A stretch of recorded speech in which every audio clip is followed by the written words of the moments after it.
Ladies and gentlemen, just Sunstrider here. Welcome back to another Sunstrider's Thoughts on video. And it's time to add on to what I already had pre-existing with my last Thoughts on video regarding the developer's big announcement, the next big thing in Xcom, as you will. Now, thanks to one of my viewers, he said I could call him Andy for short because I can't actually pronounce his original YouTube name, so sorry about that. But he gave me a link to a Reddit post to some guy. I'll leave it in the description below. I can't even begin to remember his name. But pretty much, he the Reddit post kind of leaned toward this, the last enemy, the last encounter, the last eternal, whatever. I can't remember exactly what it was called. I'll just call it the last enemy because it's easier for me. That pretty much the next expansion, the last enemy, will be actually an expansion and not this giant new Xcom 3. Right, which I'm kind of on the fence about it being an expansion and a new game, because there's some pros and cons that are definitely present with each side that definitely need to be addressed. And I'm not trying to overhype this or anything. I'm just trying to, you know, give a general analysis of my opinions. You know, and I'm just trying to use my best tactical analysis to try to figure out what the bloody hell Xcom, the devs, are planning. What I feel will happen. Right, so as I said, pros and cons to each.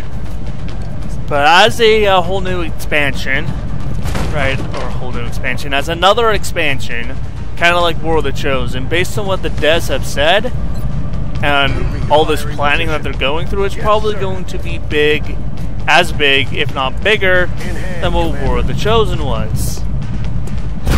So, that being said, this new expansion will have to play nice with both original DLCs and War of the Chosen, the other expansion pack.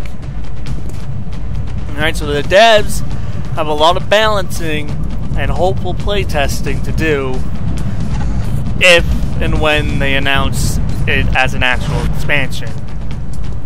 Because I'll be honest, I'm kind of worried for the stability of Xcom 2 with a whole new expansion, because I mean, War of the Chosen has brought its own bugs and its own problems, especially on consoles, which Andy has told me that he plays on console, poor soul, and he already deals with long loading screens and frame rate errors and all that stuff already. So if the new expansion comes out, he'll just have it worse than what it was, right? Have even longer loading screens, possibly a completely unplayable frame rate. I'm on the move. And it's just, contact confirmed. It's not going to be great for console players, because I don't imagine why the devs wouldn't release it on consoles. Maybe not right away, but eventually, yes, they will. And, you know, consoles have always had that kind of problem. You know, no matter what game.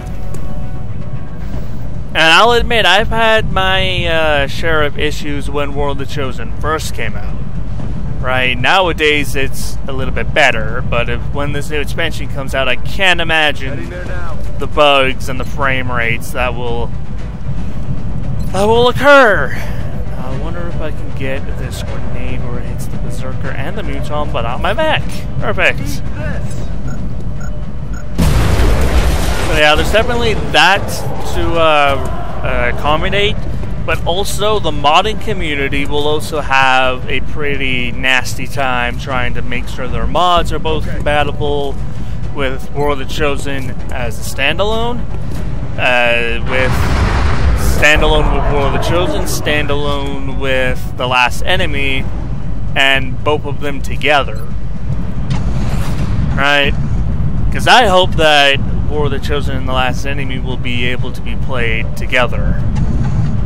And I won't have to play one or the other, because that'll also make planning new campaigns a pain in the ass.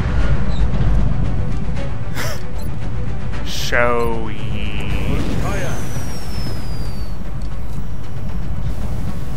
But you know, I'd like to remain optimistic, but kinda hard to nowadays. Orders confirmed. Now, as The Last Enemy, as a standalone game, the game developers will have this whole new platform to explore new options and all that stuff, but they'll also have to make it from scratch, which will also mean more time. But I mean, they'll be able to build it from scratch, which means they'll be, again, be able to explore more options. Right? They won't be limited by their technology so far. Excuse you. Can you not? No major damage detected as he fucking bleeds out. That has never happened before. My mech has never taken that much damage before. I don't know what the fuck this game's on, but whatever, dude. Heading there now.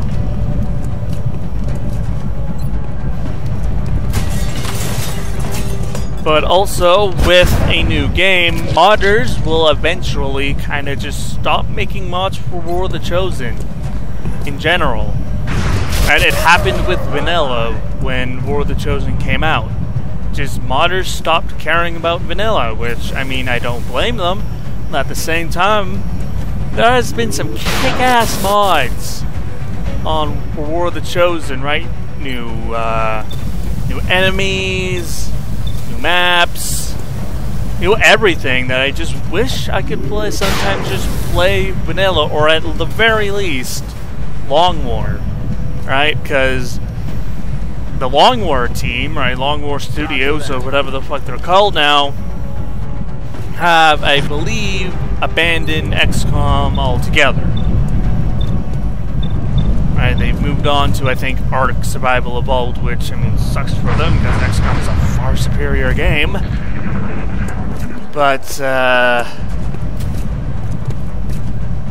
the modding community will just forget about War of the Chosen, and eventually just move on to strictly just The Last Enemy. And at least with The Last Enemy being an expansion, modders will still have War of the Chosen in mind, just for the people who play with both War of the Chosen and The Last Enemy active at the same time.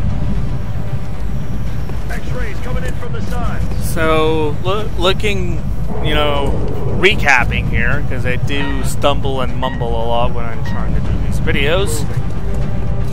It's a game, The Last Enemy is an expansion. Good for the developers. Maybe not so good with the community, because we'll just have even more problems to deal with.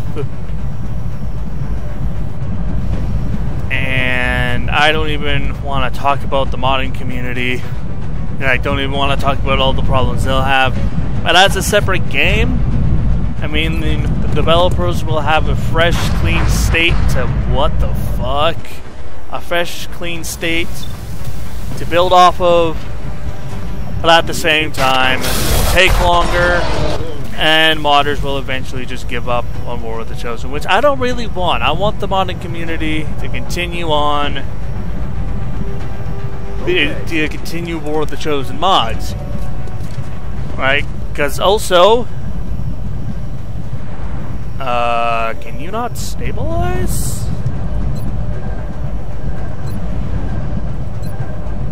What?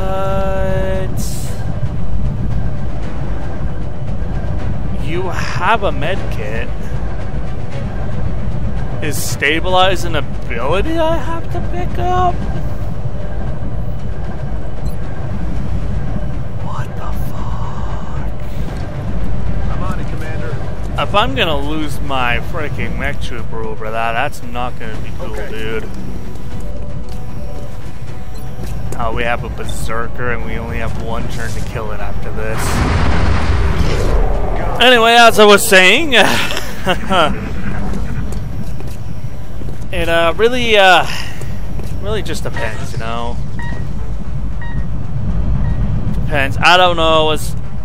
As optimistic as I do want to be, how optimistic can one be when something as big as the last enemy, you know, all this hype for it, the planning the devs were going through for it. I don't know, man. I'm not without my doubts. We nailed it, Commander. Okay, my mech trooper's lives. He's just gonna be out for a few days, because apparently all enemies hit. Normally at least one enemy misses, then I just heal him up, but it's the first time that's ever happened. And you know, I talked about this in the comments of my last video, but I just kind of wanted to make it its own video. Only 8 days though, wow. Now let me know what you guys think in the description below. I'm not going to get my hopes up, and of course this is all just speculation, because the devs haven't even done their second live stream yet, so we'll see what happens. Till then, I'm out. Peace.